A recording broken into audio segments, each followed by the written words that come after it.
Graphic Policy Radio. This is a comics podcast. This is your host, Ilana Levin, known on Twitter as Ilana Brooklyn.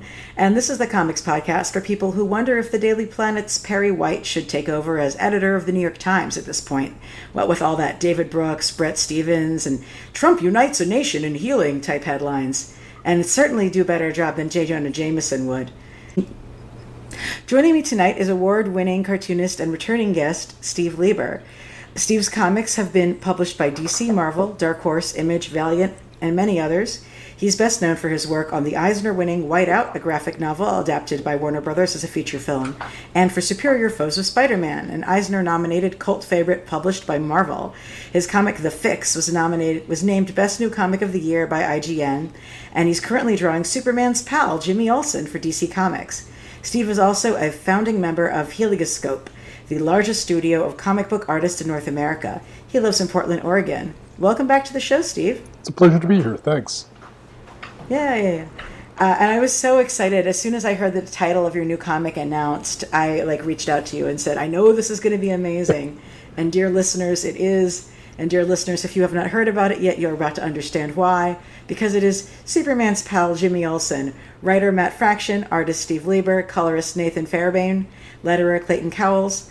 I had a review that I wrote about it. I was on vacation, and I was not planning on writing a review of this or anything else because I was on vacation.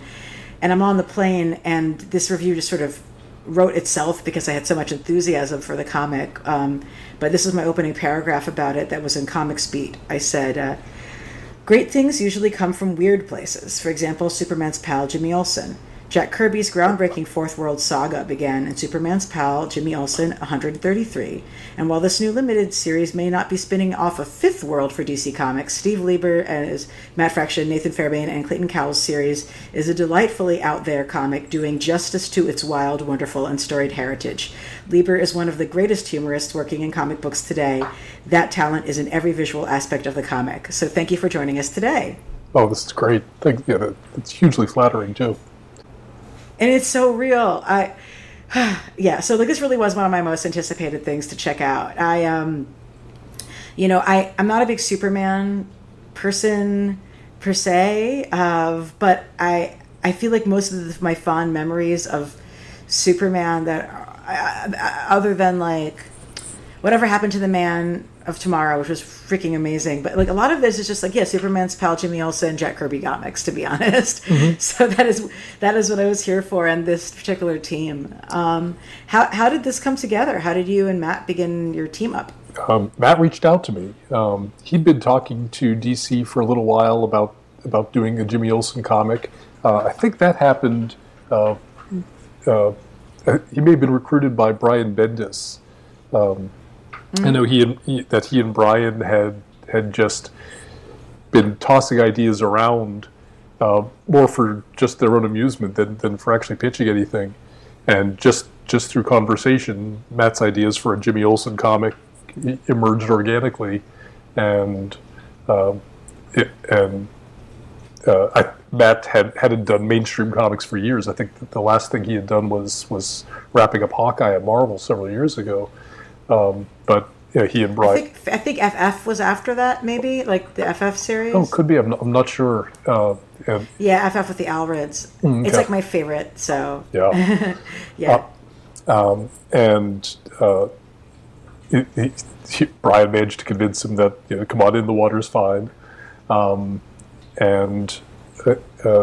then they went looking for somebody who had comedy chops, because obviously humor was going to be a big part of this title, and I think that's where I came in. Matt and I have been talking for years about doing something. We've got other ideas that we've banged around, a soap opera thing that we're both interested in maybe doing someday, but the idea of doing this was just irresistible. Sorry, go ahead. A soap opera comic, like Mary Worth, or more like Mad Men, an adult soap opera. Ah. It's back burner. It would take a lot of research to get the setting correct and all that. it's something I've wanted to do for years. I love soap opera material. Some of my favorite comics are things like Mary Perkins on Stage, which is an old newspaper comic strip set in the world of Broadway. The intimate soap opera is a great genre in comics, and it's mostly ignored. One of these days, I'll dip my toe back in. I'm so there for it, and I definitely see how your style would work really well for that kind of story too. But yeah, so you guys were coming together for Superman's Pal.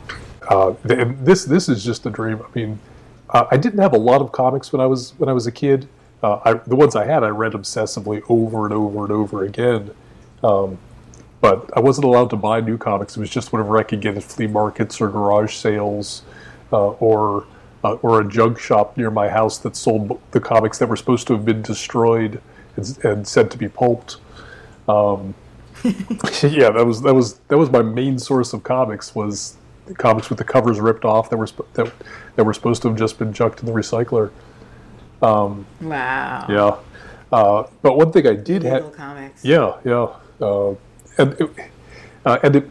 Getting comics that way meant that I never got the end of a lot of stories. Everything was a 2 and 3 parter in those days. Right. But I couldn't go back next month because what I got was what didn't sell or what fell off the truck. So I spent a lot of time reading half of a story or a third of a story, and then just having to make up the other parts on my own, which is probably one of the reasons I wound up doing this for a living. I love it. Yeah. And just in case you weren't sure, Jean Grey does come back. Oh, sweet. Oh, man, I got to pick that up someday. But one of the comics that I did have that I still own a copy of and have read to death was this beautiful hardback called Superman from the 30s to the 70s. Big phone book sized thing that reprinted, like the cover says, Superman comics from its very beginning in the late 30s up until the early 1970s. So I was seeing all of these different phases of the character's development and all the different weird periods of what they were doing with the character. And I probably read more of that, more Superman than any other comic that was out there, just because that's what I had. That's what I had access to. So all these things are just imprinted in my mind, and it was such a thrill knowing that I'd get to dive back in and wallow around in that world. One of the things that I really love about those comics is that they created their own hermetically sealed world that worked by entirely its own rules and its own strange customs.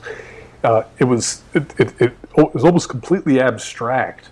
I didn't have those words when I was a kid, but now I'm able to see it for what it was, and I really look forward to doing that with Matt. Is creating a comic that, while it is set in the DC universe, is its own self-contained world and operates by a logic that's entirely its own.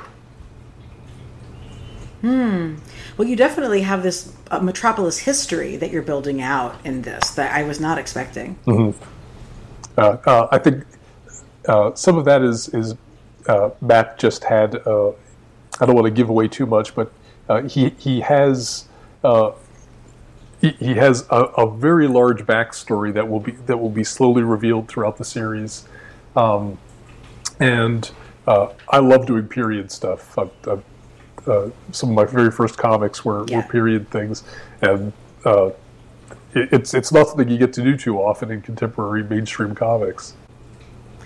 I love it. For me, there's maybe it's just a Superman thing, but I just feel like I don't have as much history of the world building of Metropolis, and because of the real world socio-political implications of it, as this like Midwestern influenced sort of idyllic city of the future, like there's so much interesting material that could be had there. and I love situating it with it being, a gold rush, or yeah, I mean basically it's a gold rush town, I guess. Yeah.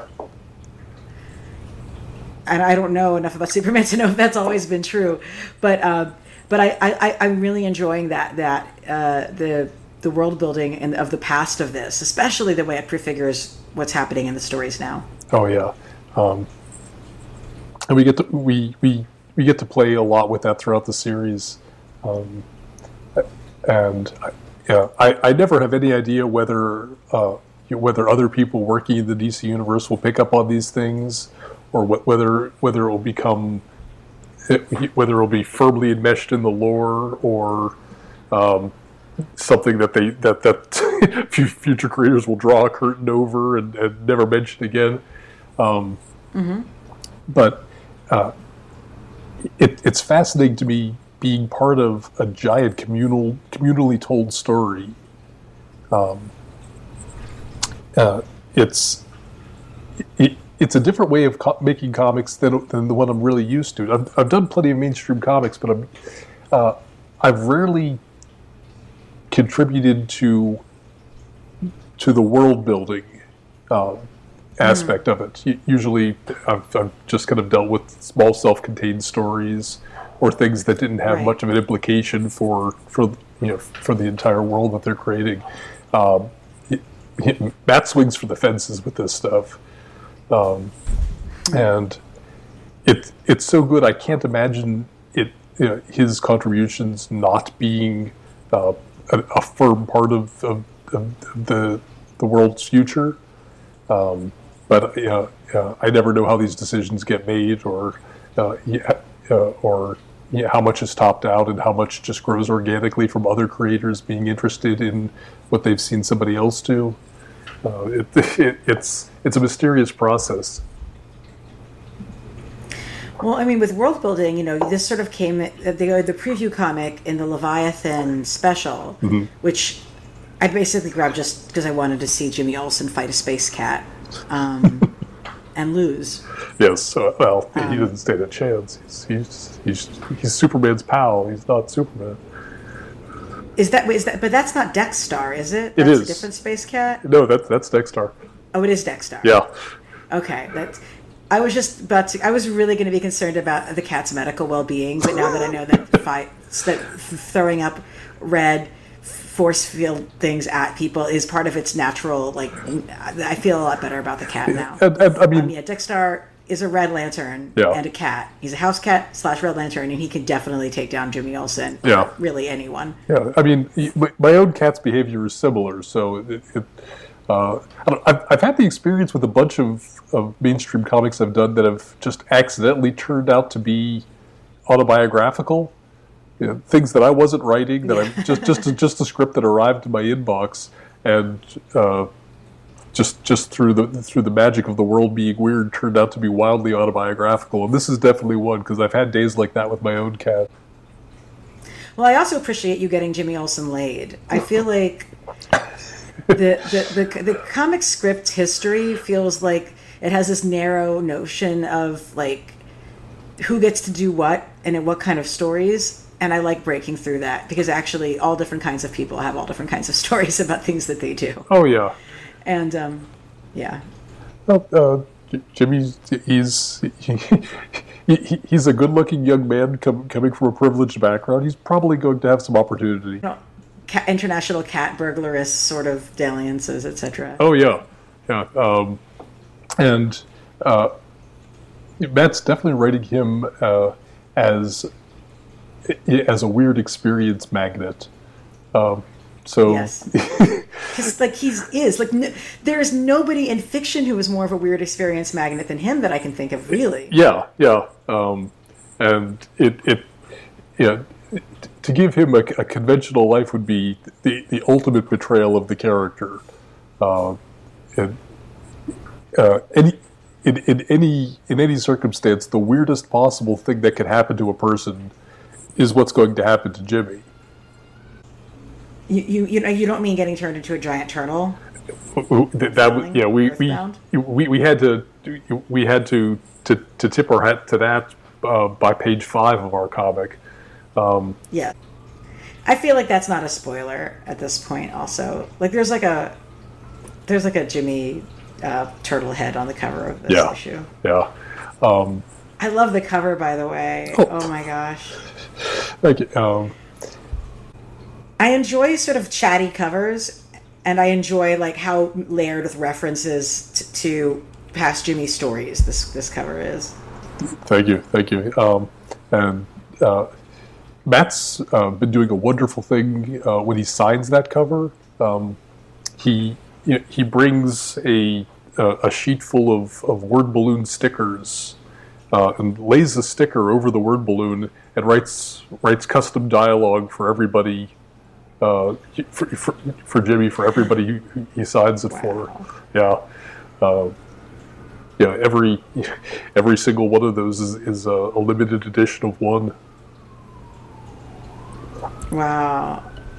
You should do that too. Yeah, definitely. That's really fun. Yeah. And you have him in the bow tie on the cover. Actually, that's one of the things I wanted to talk with you. So you're using the bow tie as an icon in the corner of the pages of the series, like the way somebody else would have like the Batman logo, like he's got the bow tie logo.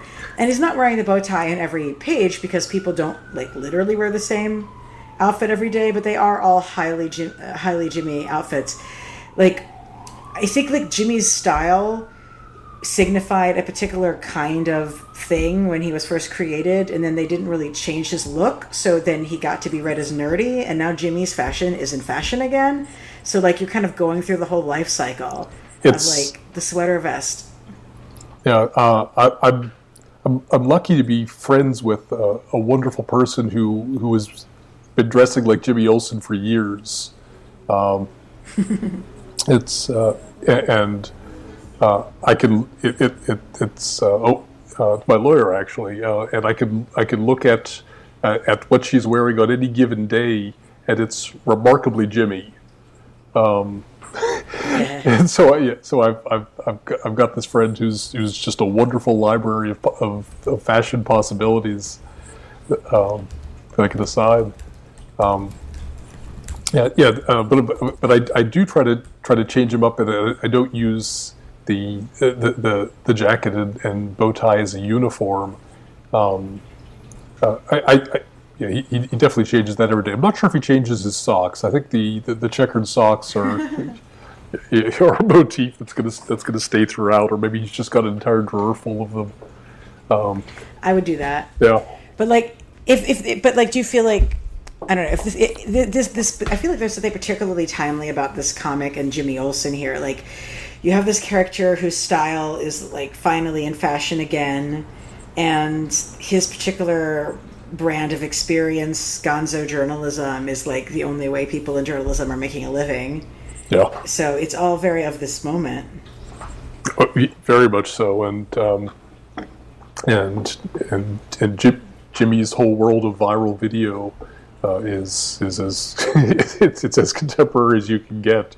I love Matt's notion that the DC universe is a world where the pivot to video can actually be successful. And it should be able to be, damn it. Yeah. And I like that he's the only part of the planet that's currently profitable, which is just heartbreaking, but again, true to our times. Yeah. And it's given us some. There's so much stuff that I keep stopping myself from talking about because I've drawn it, but that issue's not out yet, so I can't talk about it too much.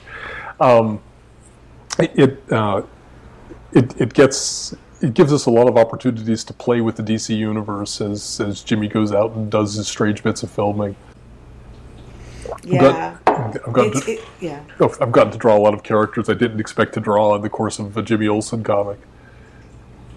Like Metamorpho. Yeah. How much fun is he? Oh, you should have a Metamorpho series. That's your next project. He'd be a lot of fun to draw. That whole series concept was so strange and Freudian. And the weird competition his girlfriend's dad, and the dad having having a bodyguard / major domo who's a literal caveman. It all felt like it was just boiling up out of this weird Freudian backwater. It's hard to imagine what the pitch for that looked like. Oh, here's the idea. I have no idea how these things got sold. But it's just pure Silver Age madness. Yeah, in, like the greatest way. Yeah, what few stories I've ever heard about what life was like in the industry in those days, it sounds like madness. But of course, I think people would say the same about how we work today. No one would ever believe how incredibly off the cuff and unprofessional these things done for Fortune 100 corporations actually are. Oh yeah. Yeah. I mean, it feels that way for me in terms of political stuff. Oh, so absolutely. I remember years ago there was an incident where a Marvel artist was doing this giant poster for just with dozens and dozens of Marvel characters, and he, of course, the editors didn't give him any kind of reference for these things. They just gave him a list of characters and told him to go Google them. So he Googled them, and as I recall, English. He wasn't an artist who spoke English as his first language. So he just found reference for a bunch of these characters on Google, one of which turned out was a fan redesign of the character rather than any official look for the character. And the fan found it and was, Marvel Comics is ripping me off, et cetera, et cetera. And I saw a lengthy essay from somebody saying there's no way Marvel didn't know they were doing this because they have elaborate databases and nobody could ever work for a company like that without getting official model sheets and approved designs for everything. And in 20 years of working in mainstream comics, I think the number of times I've ever gotten a model sheet or a turnaround for a character is 0. Jesus. You get the first 3 results of a Google search, or prior to that, you would get just Xeroxes of the last 3 times the character appeared. The first time I ever drew Jimmy was like 2001, and I asked for a reference for what does the character currently look like, because I wanted to match whatever the current folks are doing, and they sent me one headshot from a manga style artist, one person who was doing like the Superman the Animated Series book, and a Kurt Swan head. Thanks, guys. Yep. Well, Couldn't have done it without you. Yeah, there you go. So, I used to find that kind of thing really stressful until I realized, no, that means do what you want. It doesn't mean that there's a right way you have to interpret from these 3 hidden Talmudic clues. It's just do what you like. Yeah, I mean, but you always have such character in your characters, and like the sort of acting, as it were, is so much of it. I mean, who were your touch points, I guess, for this particular iteration of Jimmy? The main artists I think about these days are really the people who worked on the character previously. I'm thinking about Wes Anderson a lot. And that's something in that mannered quality to it. A lot of the... Oh, that's interesting, yeah. Yeah, a lot of the timing and the way the gags are staged comes from John Stanley's Little Lulu comics. Oh. The my Clark Kent is very, very George Reeves. Yeah. Like I absolutely see that. I never thought of him as a very good Superman, but I loved his Clark Kent, which is a weird distinction to make, I guess. But he was perfect as that. Yeah. Superman. There's a lot of Kurt Swans, but with Kurt's the 60s and 70s Superman, he always felt like he was pushing 40. And I'm drawing him. Yeah. I'm definitely drawing him younger than that. But I don't think there's. I don't really. I rarely actually think of an artist, of any other artists when I'm drawing the cast. It's. I suppose I've read so many stories about these characters over the years in so many different media that somewhere my brain has constructed a platonic ideal of who they all are, and I'm sure. Yeah, I'm just feeling my way around that until I get there and say, yes, that's who he is, that's who she is. Well, with the pacing, like your gag in issue 1 with Superman winking at the camera, and then that winking in the camera continuing over across a page break. And the editor of the paper is just like, hello? Hello there, Earth to Superman?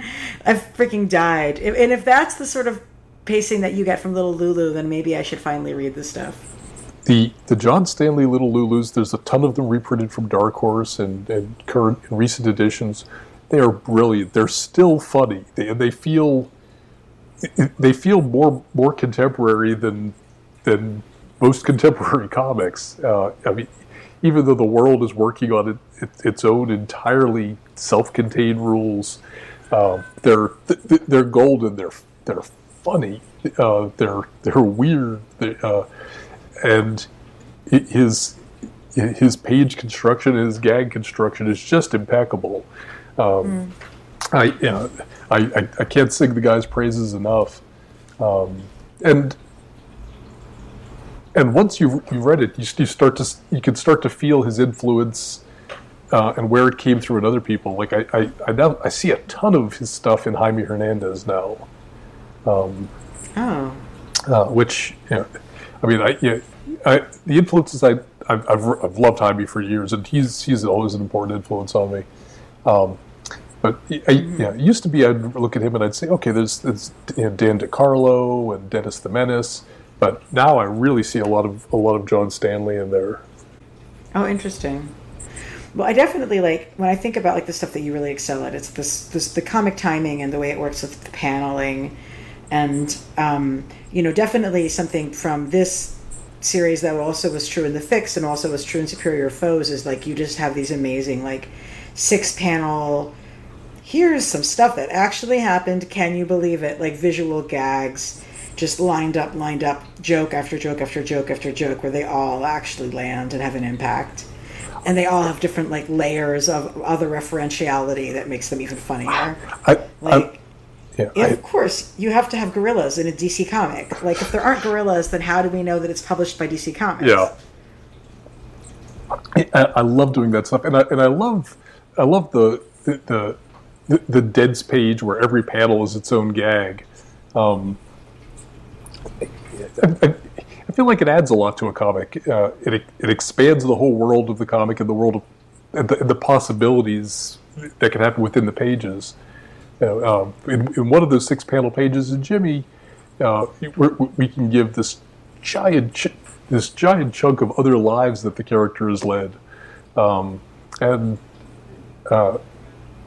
do it without slowing down the momentum of the story we're telling. That's hugely important too. And I love the discipline of making a whole bunch of panels, each their own self-contained gag. Nick Spencer and I did a lot of that in the Fix and in Superior Foes. And it's a challenge to make an interesting page out of that, and to make every single panel establish its own setting, set up the gag, pay off the gag all in one space. It's a great technical challenge,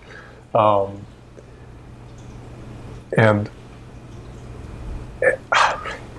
I really like doing it because when I started doing it, I had no idea if I could.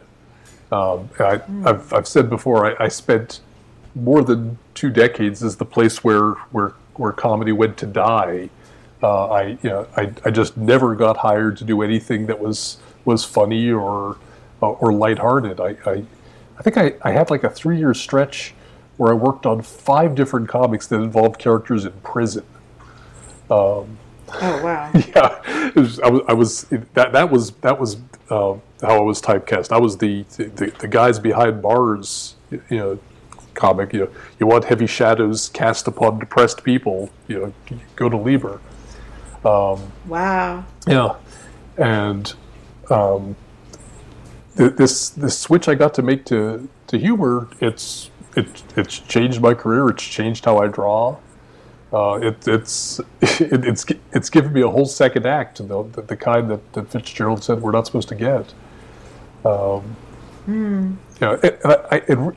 Looking back, I can largely attribute that to Matt Fraction, because it was the Hawkeye story that I did with him as a fill-in in the middle of David Aja's run. It was the place that showed Marvel that I could do humor. Wow. Yeah, Okay. so it was that Hawkeye 10-pager that led to them bringing me aboard for Superior Foes. Yeah. Oh wow. Well, I'm so glad, because I just think that the standards for what counts as good humorous art are kind of low right now. I think people let the dialogue carry a lot of it and don't end up, and I don't know if it's because of the way the teams are set up, but I don't think that there's a lot of space where the art seems like an afterthought to it, or where everything is literally just broad and very one note. And I just, it's making me think about how many other places I think it's been missing where we really could have seen it before. And trying to think about which comics that are ones that are not sold as comedy comics but had things in them that were particularly funny, and oftentimes that art was almost at odds with what else was going on because they didn't really know how to do both of those things at the same time. It's weird. It's an entirely separate discipline, and it can be really at odds with what people in mainstream comics tend to be hired for. One of the first things that I had to reconcile myself to when doing humor is you frequently have to do a really boring layout. What's considered an exciting dynamic page or layout will kill a joke 90% of the time. It'll telegraph the ending. It will shout the ending into the microphone when it needs to be delivered dryly. It will call attention to spectacle rather than to absurdity, and for the most part, it's a very common thing for freelancers to have to treat one job as auditioning for another,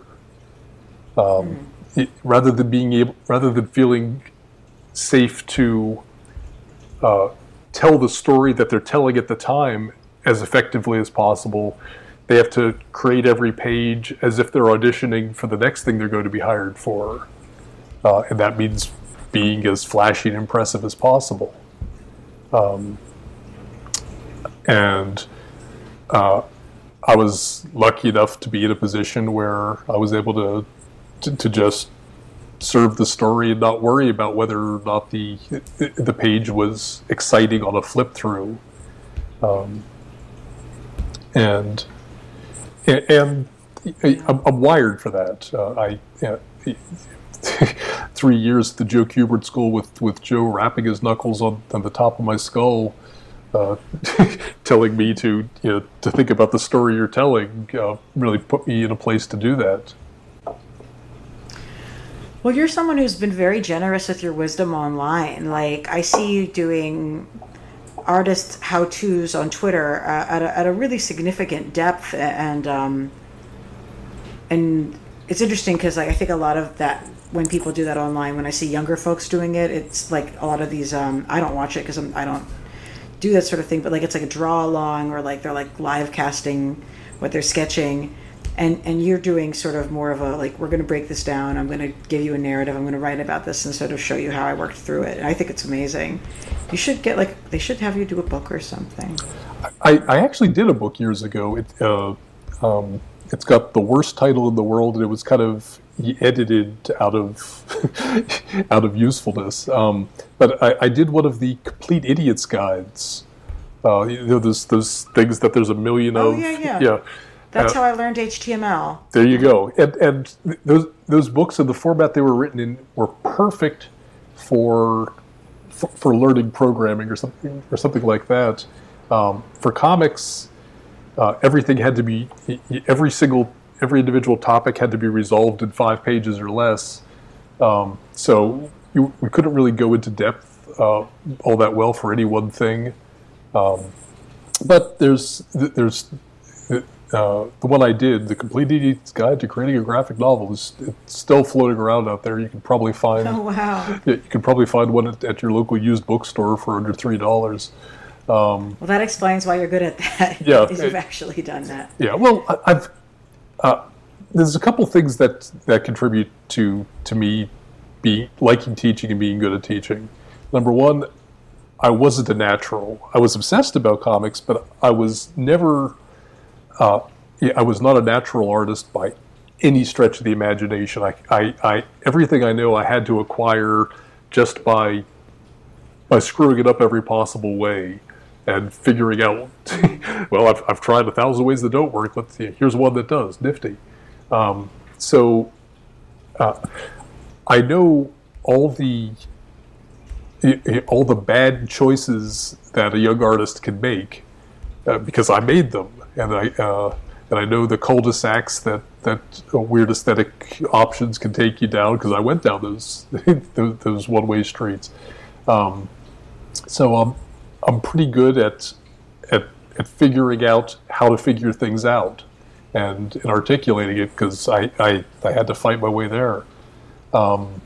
That's one. Number two, I think I was just wired to be didactic and mouthy about stuff, and only now that I actually have acquired some knowledge to back it up, does it actually come across well? But I probably would have been a talkative know-it-all long before I had any authority or the ability to actually communicate anything worthwhile.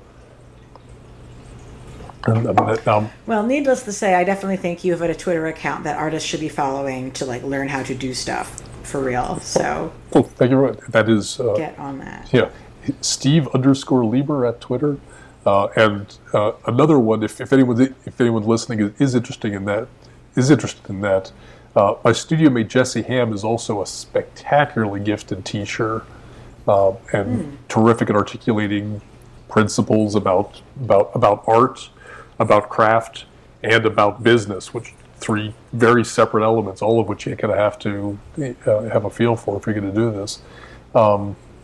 And he's Ham Tips, HAMM_TIPS. And awesome. He throws out gold every day. Well, I do want to come back to the comic, but while we're talking about it, like you have a studio that you run, Helioscope Studios. Tell me about like what that is and how that works. It is, I guess the right designation for it is a co-working space. It's a bunch of rooms in a U-shaped chain in a downtown office building in Portland, Oregon, shared by currently 30 comics artists. There aren't usually 30 people. Yeah, it's a big membership. There aren't usually 30 people in there on any given day. Usually it's 12 or 13 people. But comics artists have a tendency to work in rooms by themselves for decades and slowly go mad. Yeah. And it's bad for freelancers to be isolated. It's bad psychologically, it's bad creatively, and it's bad from a business standpoint. By getting a whole bunch of artists working next to each other, we cross-pollinate creative ideas. We share information about the business. We give each other reality checks so that if someone's being treated poorly by a company, we check with them. Wait, is this as bad as it sounds? Yes, that's every bit as bad as it sounds. And just it's wonderful to to be able to look up from after a couple of intense hours of just staring at a Cintiq screen or a piece of paper to get up and walk around and see what somebody else is doing, to look over somebody's shoulder when they're reading a nifty new comic and learn about it. And just knowing that there's other artists around you who have your back, it's hugely important. Comics, as you know, has had a very, very tough time ever trying to get any kind of guild or union going. Until that happens, informal associations like this are a really useful way for freelancers to have each other's back, to help each other out in all the different ways that they have to. And it also seems like you're a space where you're mentoring young talent, helping more folks come into the industry. And that's huge. Yeah, the current mentees at our studio are, I think, number 71 and 72. Wow. Yeah, we've been doing it, I think, since 2005. And currently we bring in 2 mentees at a time for 4-month sessions. And when we started it out, it was an internship. We no longer use that title, and the nature of it's changed. At the beginning, the interns were doing a lot of intern tasks, scanning and running things to FedEx and stuff like that. And we eliminated any kind of task requirement for it. Now, they're more like artists in residence. They come in, they work exclusively on their own projects, and we give weekly mentorship lectures. Somebody in the studio will sit down with them and give them an informal talk. Here's how I lay out a page. Here's how I read a contract.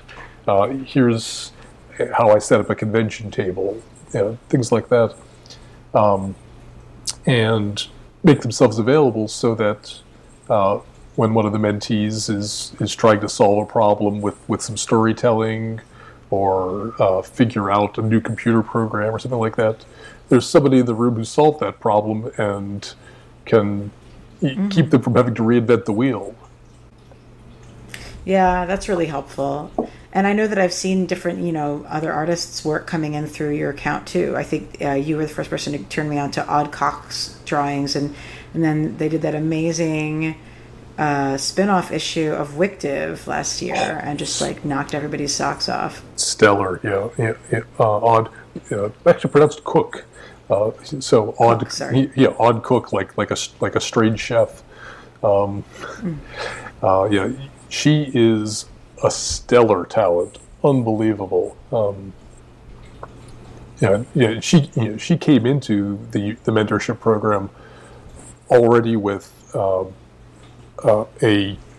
really solid graphic voice and a great sense of who she was and what her art was there to express. We've had a number of folks like that.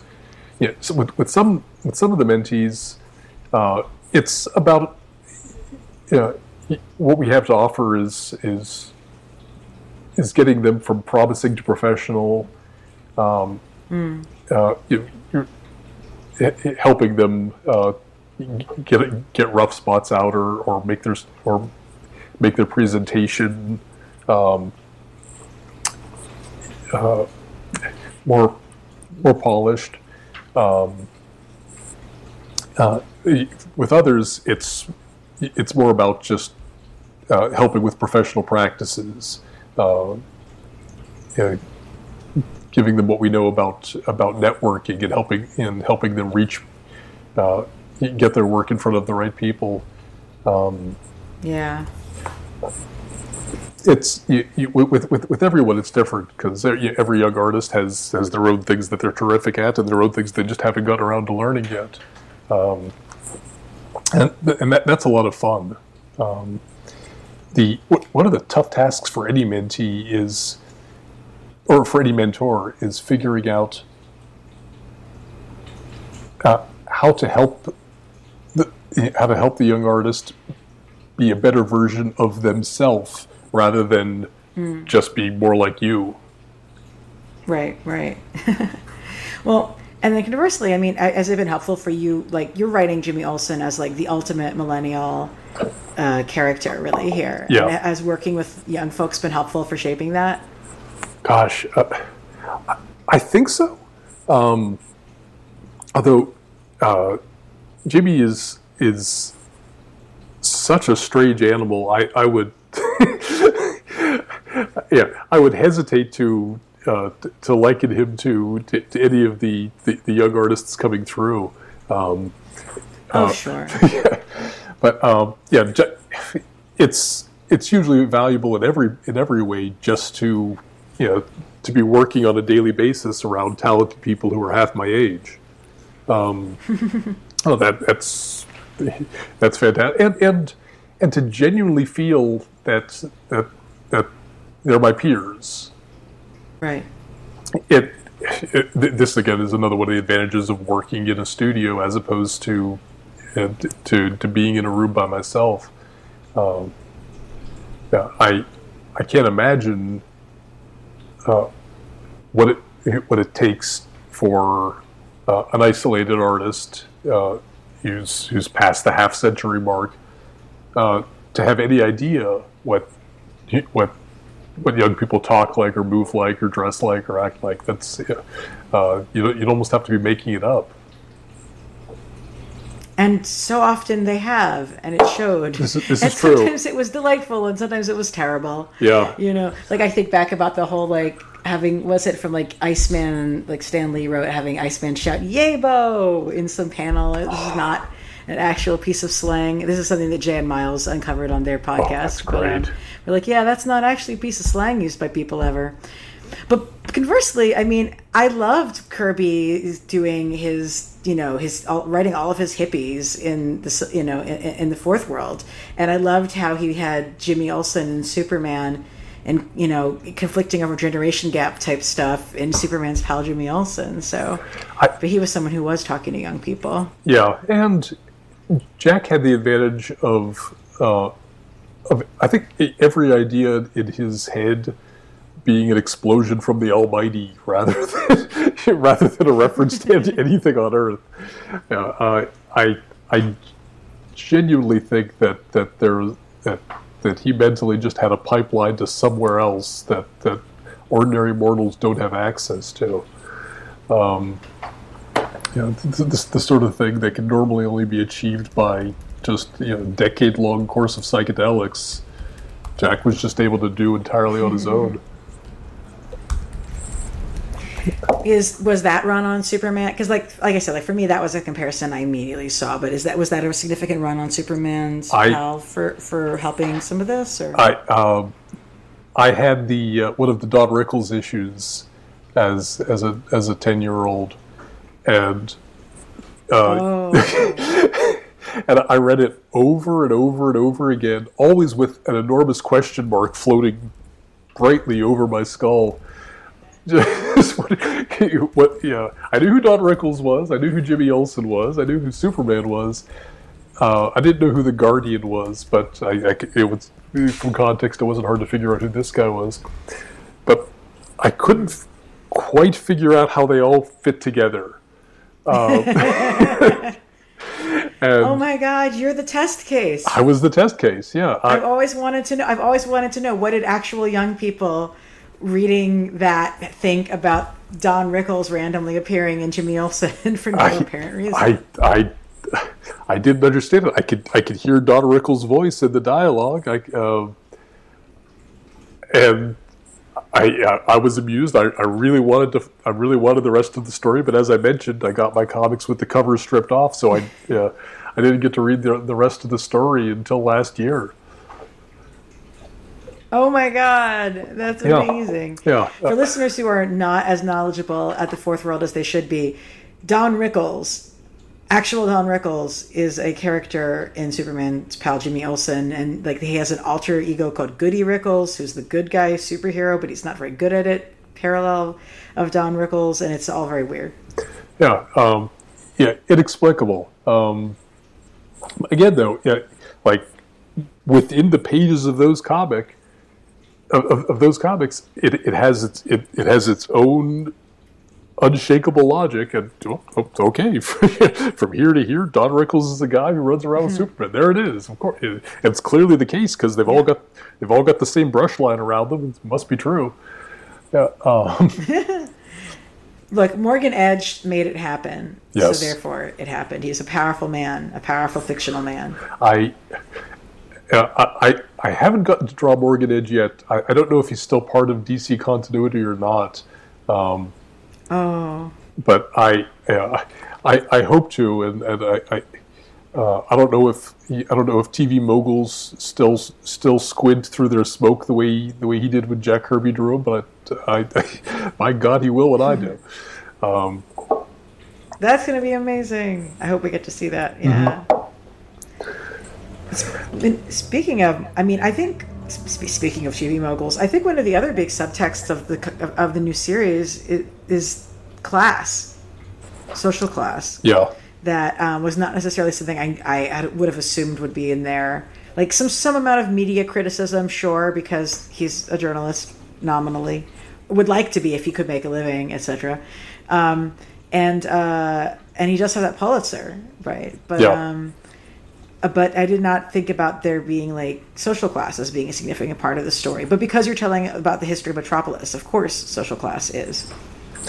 I almost don't know how you don't write about it at this point.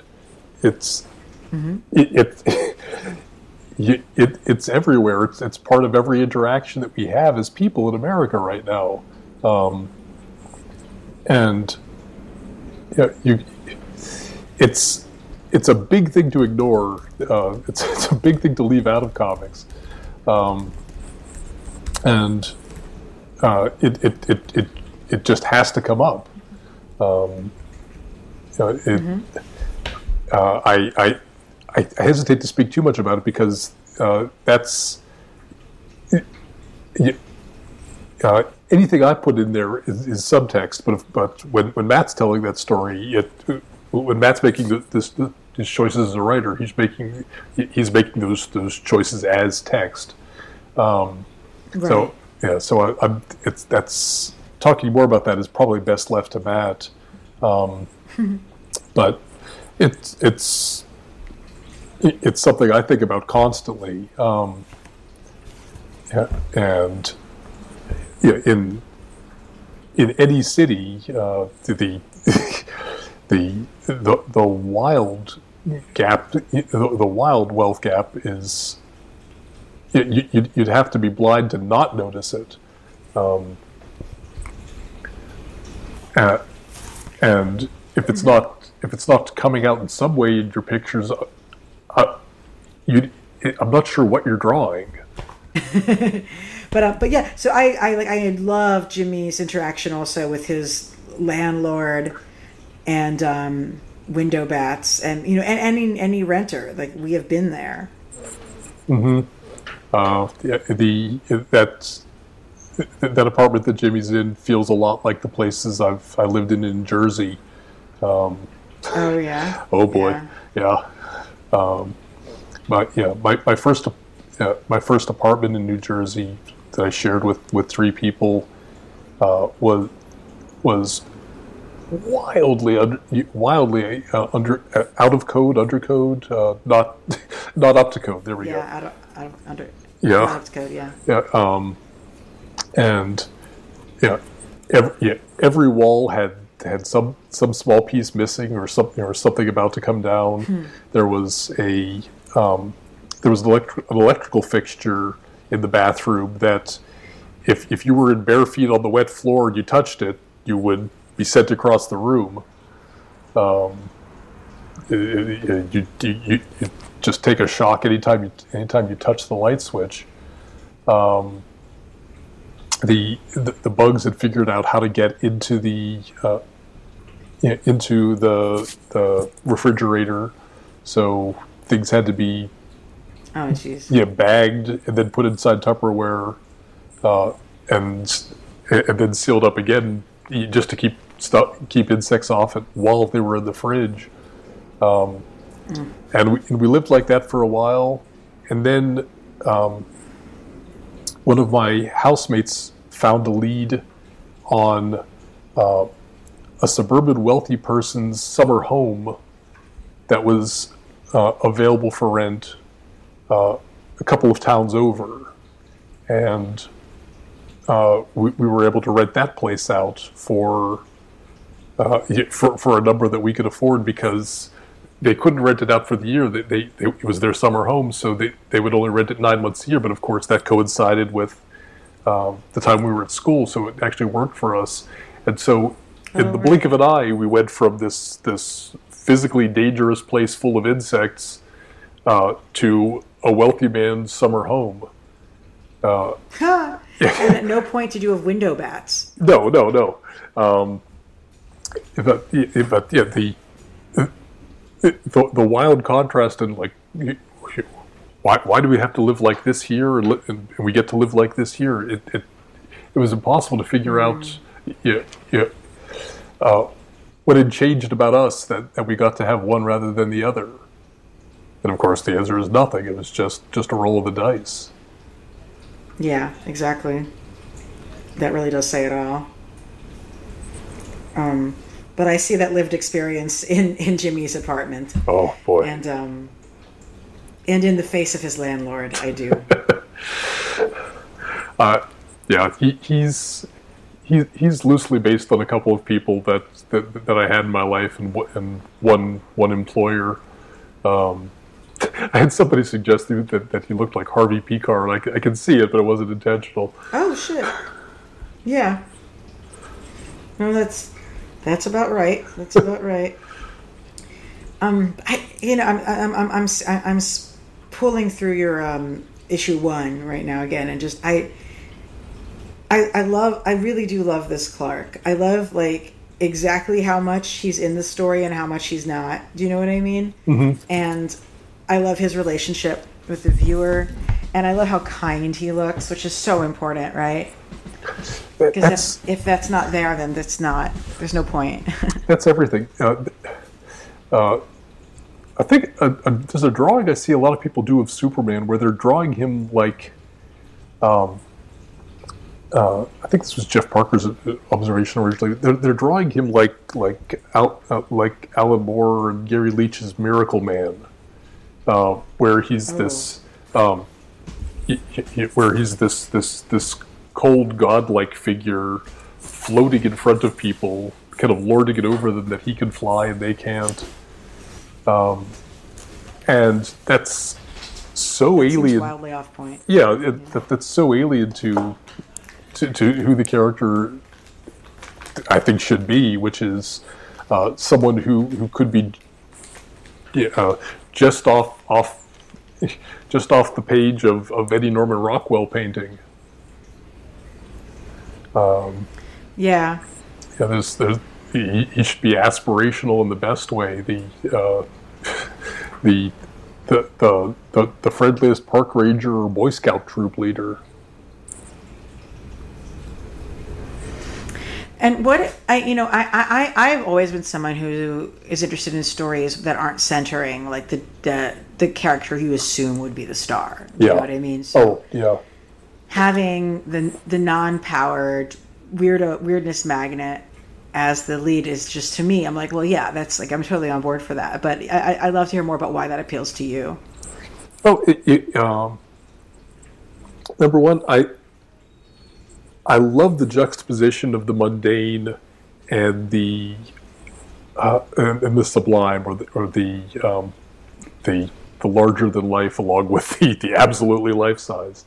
I think both of them are made more interesting in juxtaposition, and it's a really fertile ground. It's a really fertile source of humor too. You could get a lot of jokes out of that. I apologize. Anytime I actually talk about what makes something funny, I'm going to be the most boring person on earth. Humor theory is always terrible, so I apologize in advance. But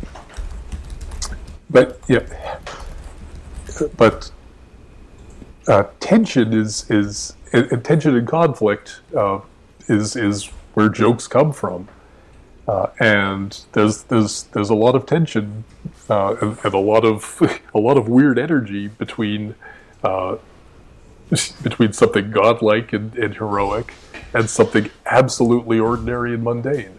And a book like this, I get to do both.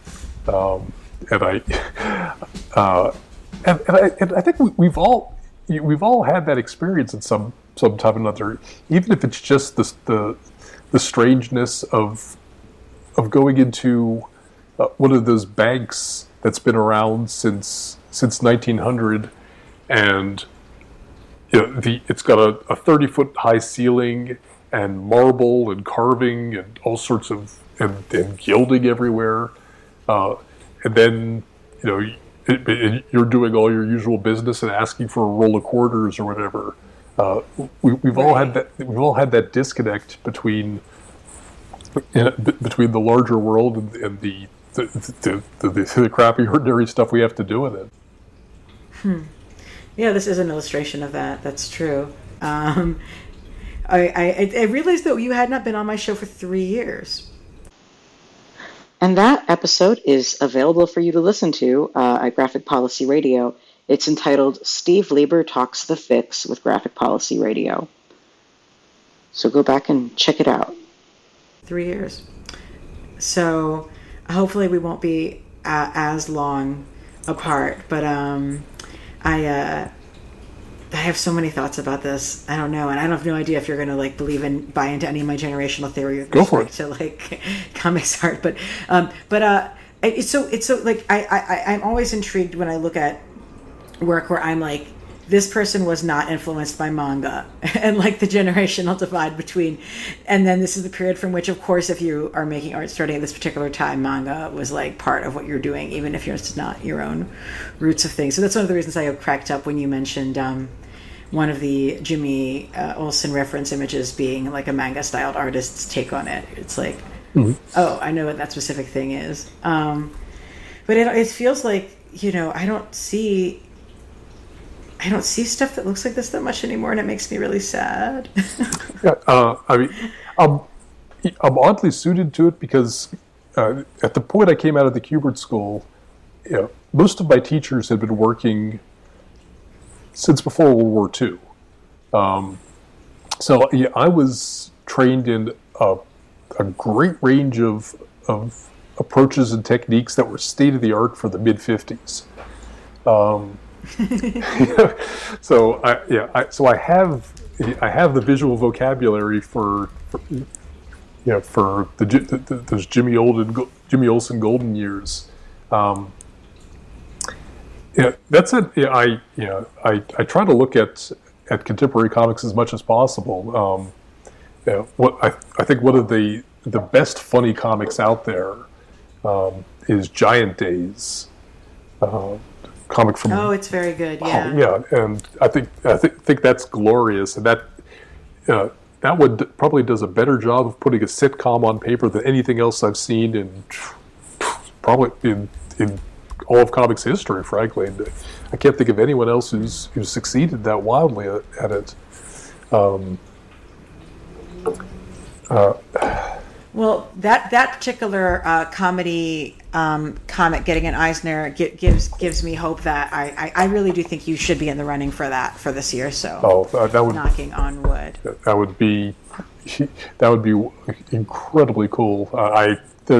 The competition every year is brutal. There's so much cool stuff coming. I do think the point you draw about like funny in reality versus funny in concept is an important one. I think sometimes humor is incredibly difficult, but we should hold our standard of humor to be like, did I laugh? That's the weirdest thing about it. I mean, like, how to phrase this without taking a shot at anybody? With just about any other genre, there's whether it's successful, maybe it's scary, maybe it isn't, but it's still interesting. Maybe it's exciting or not, but the story's still moving. But with a joke, it's binary. Either it lands or it doesn't. And if something's supposed to be funny and it isn't funny, it's physically painful to encounter. I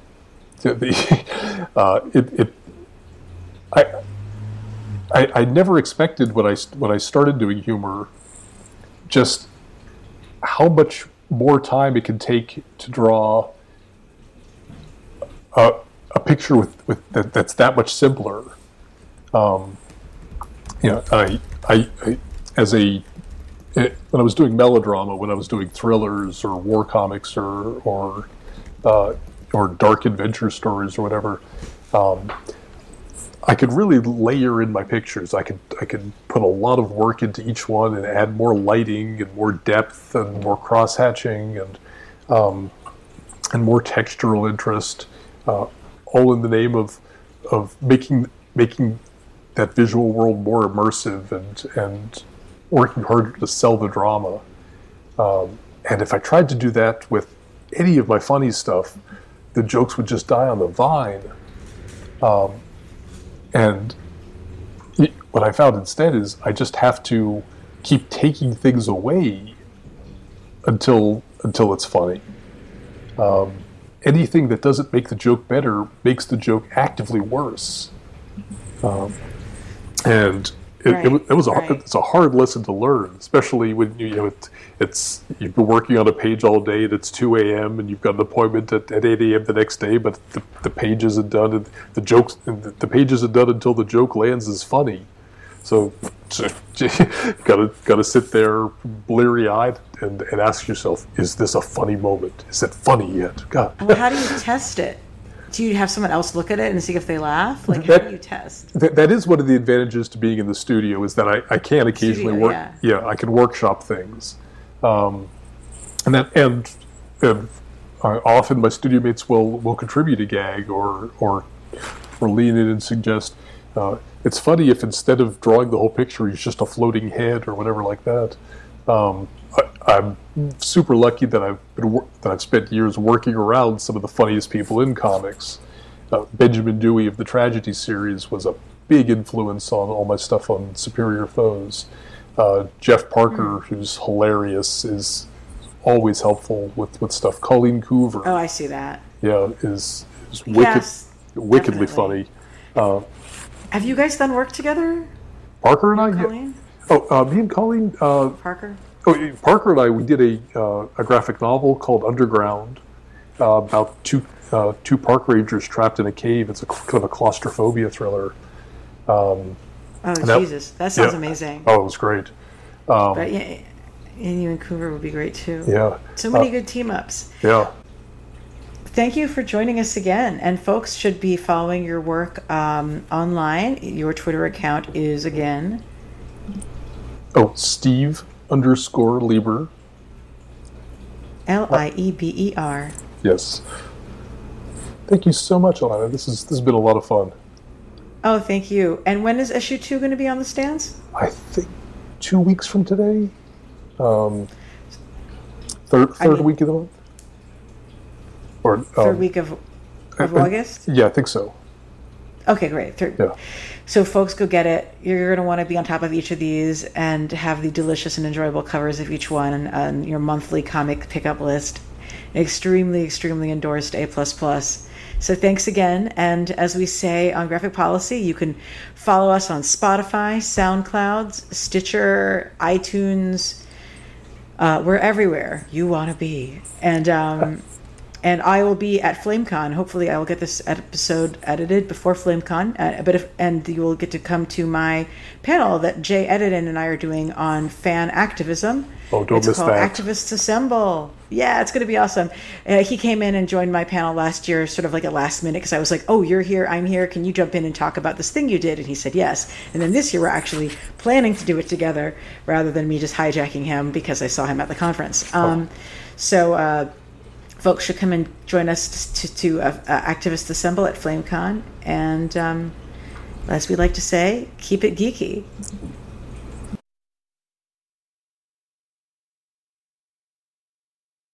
Hey, thanks for watching the previous video from Graphic Policy Television. Just by watching, you help support our site. Thank you so much. Now, if you're watching these videos, you probably care about geeky things like movies, television, comic books, toys, games, video games, you name it. You can go and subscribe right now to our YouTube channel to stay in touch and catch all the new videos, or check out our website at graphicpolicy.com. There's a nice link on this end of the video. But as always, thank you for watching. Keep on rocking and keep it geeky.